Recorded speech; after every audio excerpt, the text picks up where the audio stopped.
बचपन से रहनी पापा फुलावे के बगिया। आज दाना कैला पापा बैठाई के जंघिया। बचपन से रहनी पापा फुलावे के बगिया। आज दाना कैला पापा बैठाई के जंघिया। आज दाना कैला चाचा बैठाई के जंघिया।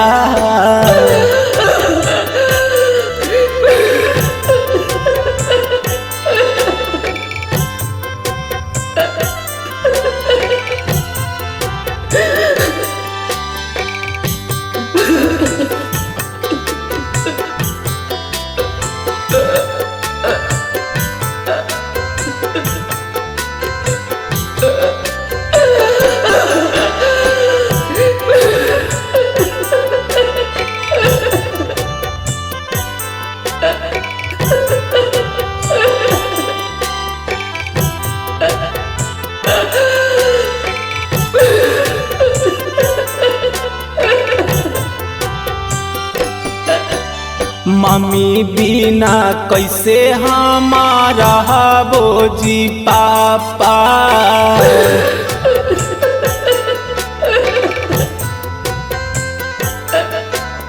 अपना दुलारी धिया के तेजालो जी पापा।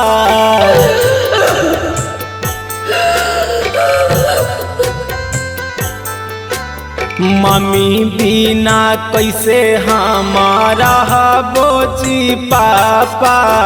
अपना दुलारी धिया के तेजालो जी पापा।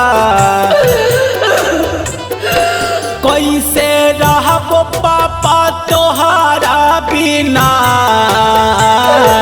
कैसे रहबो भैया तोहारा बिना।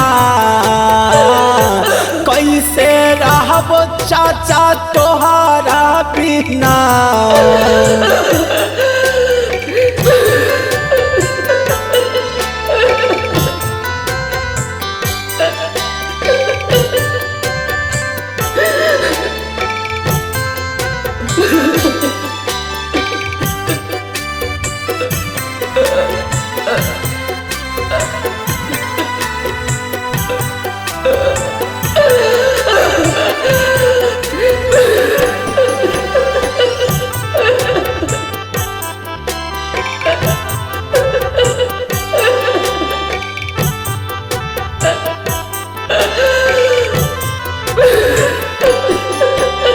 बचपन से कहला पापा हाउ तू ही जानवा।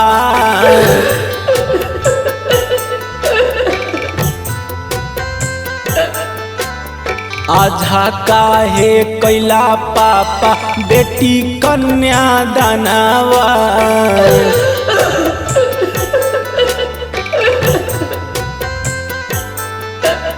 बचपन से कहला पापा हाउ तू ही जानवा। आज काहे कैला पापा बेटी कन्या दानवा। कैसे रहबोगे मम्मी तोरा बिना। कैसे रहबो जी चाची तोरा बिना। कैसे रहबो जी दीदी तोरा बिना।